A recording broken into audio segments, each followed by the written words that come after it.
Bonjour chers collègues, suite à la toute dernière rencontre avec la présidente du SDMIS et face aux fake news de certains, une mise au point claire et nette s'impose. Rappelons que nous avons effectué 2 sondages concernant le temps de travail. Les résultats détaillés ont été remis en main propre à la direction et à la présidente. On les tient d'ailleurs à votre disposition si vous souhaitez en prendre connaissance. On vous remercie sincèrement pour votre forte participation. Vos représentants Sud ont obtenu l'ouverture de négociations ayant vocation à produire un protocole d'accord pluriannuel qui devrait voir le jour fin du premier semestre 2023, certainement en juin, et qui prendra en compte notre triptyque de demandes concernant le temps de travail, le pouvoir d'achat et la révision des effectifs. Avec une négociation pour la création d'un régime de travail supplémentaire en 12 heures, partiellement cyclique, avec des jours d'ancienneté pour les 12 heures. La suppression des GCOM, les fameuses gardes complémentaires, pour les agents en 24 heures. La direction a accepté l'automatisation de l'attribution des congés fractionnés et prend en compte le recours au tribunal administratif de Sud visant à obtenir les congés fractionnés à hauteur de 12 heures ou de 24 heures.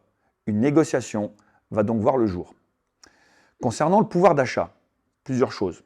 La direction est d'accord pour ouvrir toutes les pistes permettant de valoriser le pouvoir d'achat et l'emploi des PATS. Toujours concernant le pouvoir d'achat, ils sont favorables à un alignement de la valorisation des tickets resto à hauteur du prix des repas G-Fort au minimum, actuellement 9,50 €.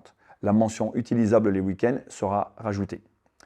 Selon la direction, une comparaison toutefois avec les acquis de la métropole est absolument nécessaire. Suite aux futures montées en compétences et responsabilités du SSUAP, la direction et la présidente ne semblent pas ouverts à une attribution et une revalorisation de l'IAT dans l'immédiat.